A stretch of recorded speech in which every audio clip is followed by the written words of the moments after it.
이해의 선물, 폴 빌라드, 유영 옮김. 내가 위거든 씨의 사탕 가게에 처음으로 발을 들여놓은 것은 아마 4살 때쯤 되었을 때의 일이었던 것 같다. 하지만 그 많은 싸구려 사탕들이 풍기던 향기로운 냄새는 반세기가 지난 지금까지도 아직 내 머릿속에 생생히 되살아난다. 가게 문에 달린 조그만 방울이 울릴 때마다 위거든 씨는 언제나 조용히 나타나서 진열대 뒤에 와 섰다. 그는 꽤 나이가 많았기 때문에 머리는 구름처럼 희고 고운 백발로 덮여 있었다. 나는 그처럼 마음을 사로잡는 맛있는 물건들이 한꺼번에 펼쳐진 것을 본 적이 없었다. 그 중에서 한 가지를 고른다는 것은 꽤나 어려운 일이었다. 먼저 어느 한 가지를 머릿속으로 충분히 맛보지 않고는 다음 것을 고를 수가 없었다. 그러고 나서 마침내 내가 고른 사탕이 하얀 종이봉지에 담길 때에는 언제나 잠시 괴로운 아쉬움이 뒤따랐다. 다른 것이 더 맛있지 않을까? 더 오래 먹을 수 있지 않을까? 위거든 씨는 골라놓은 사탕을 봉지에 넣은 다음 잠시 기다리는 버릇이 있었다. 한마디도 말은 없었다. 그러나 하얀 눈썹을 치켜 올리고 서 있는 그 자세에서 다른 사탕과 바꿔 살 수 있는 마지막 기회가 있다는 것을 누구나 알 수 있었다. 계산대 위에 사탕값을 올려놓은 다음에야 비로소 사탕 봉지는 비틀려 돌이킬 수 없이 봉해지고 잠깐 동안 주저하던 시간은 끝이 나는 것이었다. 우리 집은 전찻길에서 2구간이나 떨어져 있었는데 차를 타러 나갈 때에나 차에서 내려 집으로 돌아올 때에는 언제나 그 가게 앞을 지나게 되어 있었다. 어느 날 어머니는 무슨 볼일이 있어 시내까지 나를 데리고 나가셨다가 전차에서 내려 집으로 돌아오는 길에 위거든 씨의 가게에 들리신 일이 있었다. 뭐 좀 맛있는 게 있나 보자. 어머니는 기다란 유리 진열장 앞으로 나를 데리고 가셨다. 그때 커튼 뒤에서 노인이 나타났다. 어머니가 노인과 잠깐 이야기를 나누고 계시는 동안 나는 눈앞에 진열된 사탕들만 정신없이 바라보고 있었다. 마침내 어머니는 내게 줄 사탕을 몇 가지 고른 다음 값을 치르셨다. 어머니는 매주 한두 번씩은 시내를 나가셨는데 그 시절에는 아이 보는 사람이 없었기 때문에 나는 늘 어머니를 따라다녔다. 어머니는 나를 위하여 사탕 가게에 들르시는 것이 규칙처럼 되어버렸고 처음 들르셨던 날 이후부터는 먹고 싶은 것을 언제나 내가 고르게 하셨다. 그 무렵 나는 돈이라는 것에 대하여 전혀 아는 것이 없었다. 그저 어머니가 다른 사람에게 무엇인가를 건네주면 그 사람은 또 을에 무슨 꾸러미나 봉지를 내주는 것을 보고는 아하, 물건을 팔고 사는 건 저렇게 하는 것이구나 하는 생각이 머릿속에 자리 잡았다. 그러던 어느 날 나는 한 가지 결단을 내리기에 이르렀다. 위거든 씨 가게까지 2구간이나 되는 먼 거리를 나 혼자 가보기로 한 것이다.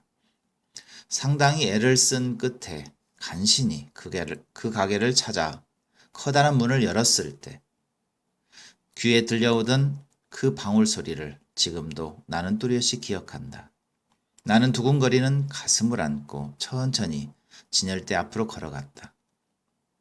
이쪽엔 박하 향기가 나는 납작한 박하사탕이 있었다. 그리고 쟁반에는 조그만 초콜릿 알사탕, 그 뒤에 있는 상자에는 입에 넣으면 흐뭇하게 뺨이 볼록해지는 굵직굵직한 눈깔사탕이 있었다.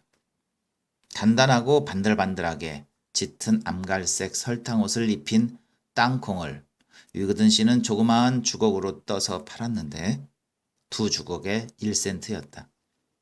물론 감초 과자도 있었다. 그것을 베어문 채로 입안에서 녹여 먹으면 꽤 오래 우물거리며 먹을 수 있었다. 이만하면 맛있게 먹을 수 있겠다 싶을 만큼 내가 이것저것 골라내놓자 위그든 씨는 나에게 몸을 구부리며 물었다. 너 이만큼 살 돈은 가지고 왔니? 네, 나는 대답했다. 그리고는 주먹을 내밀어 위그든 씨의 손바닥에 반짝이는 은박지로 정성스럽게 싼 6개의 버찌 씨를 조심스럽게 떨어뜨렸다. 위그든 씨는 잠시 자기의 손바닥을 들여다보더니 다시 한동안 내 얼굴을 구석구석 바라보는 것이었다. 모자라나요? 나는 걱정스럽게 물었다. 그는 조용히 한숨을 내쉬고 나서 대답했다. 돈이 좀 남는 것 같아. 거슬러 줘야겠는데? 그는 구식 금고 쪽으로 걸어가더니 철컹 소리가 나는 서랍을 열었다. 그러고는 계산대로 돌아와서 몸을 굽혀 앞으로 내민 내 손바닥에 2센트를 떨어뜨려 주었다. 내가 혼자 거기까지 가서 사탕을 샀다는 사실을 아신 어머니는 나를 꾸중하셨다. 그러나 돈의 출처는 물어보지 않으셨던 것으로 기억된다. 나는 다만 어머니의 허락 없이 다시는 거기에 가지 말라는 주의를 받았을 뿐이었다. 나는 확실히 어머니의 말씀에 순종했다. 그리고 그 후로 2번 다시 버찌 씨를 쓴 기억이 없는 것으로 보아 허락이 있었을 때에는 분명히 1, 2센트씩 어머니가 돈을 주셨던 것 같다. 그 당시로서는 그 모든 사건이 내게 그리 대단한 일이 아니었으므로 바쁜 성장 과정을 지나는 동안 나는 그 일을 까맣게 잊고 있었다. 내가 67살 되었을 때 우리 집은 동부로 이사를 갔다. 거기서 나는 성장하여 결혼도 하고 가정도 이루게 되었다. 아내와 나는 외국산 열대어를 길러 파는 장사를 시작했다.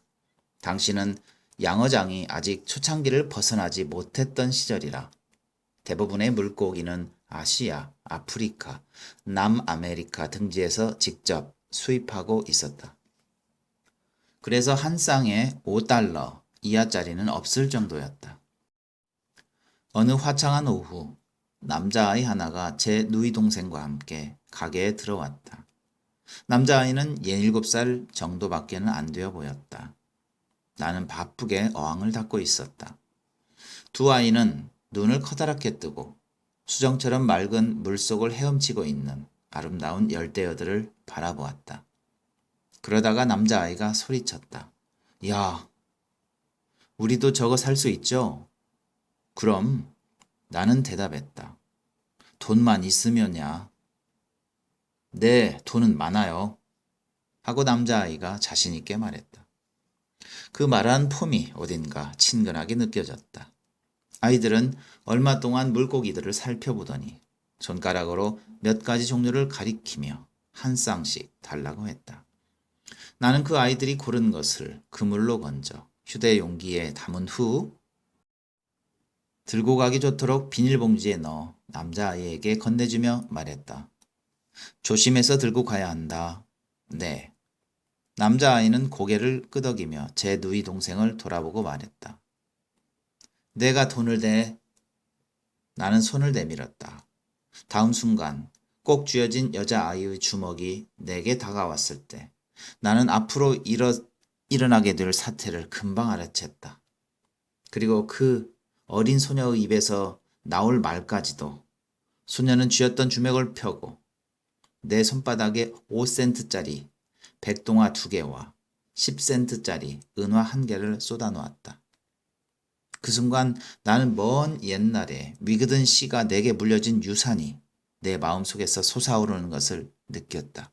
그제서야 비로소 지난날 내가 그 노인에게 안겨준 어려움이 어떤 것이었는지 알 수 있었고 그가 얼마나 멋지게 그것을 해결했던가를 깨닫게 되었다.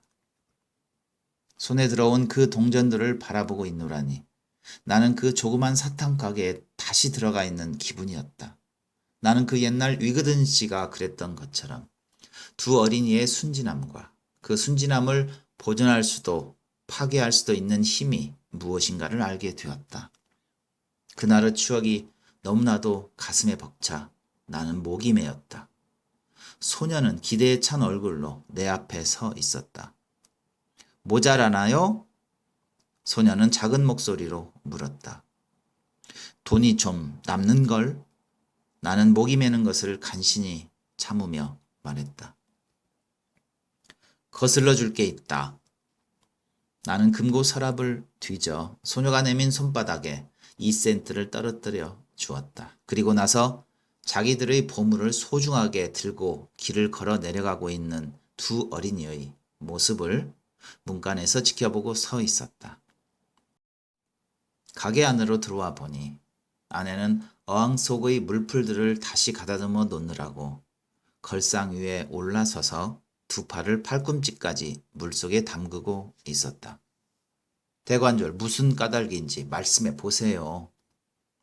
아내가 나를 보고 말했다. 물고기를 몇 마리나 주었는지 아시기나 해요? 한 30달러어치는 주었지. 나는 아직도 목이 맨 채로 대답했다.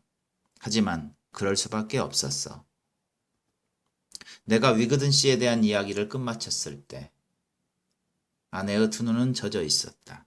아내는 걸상에서 내려와 나의 뺨에 조용히 입을 맞추었다. 아직도 그 박하사탕의 향기가 잊혀지지 않아. 나는 숨을 길게 내쉬었다. 그리고 마지막 어항을 닦으면서 어깨 너머에서 들려오는 위그든 씨의 나지막한 웃음소리를 들었다.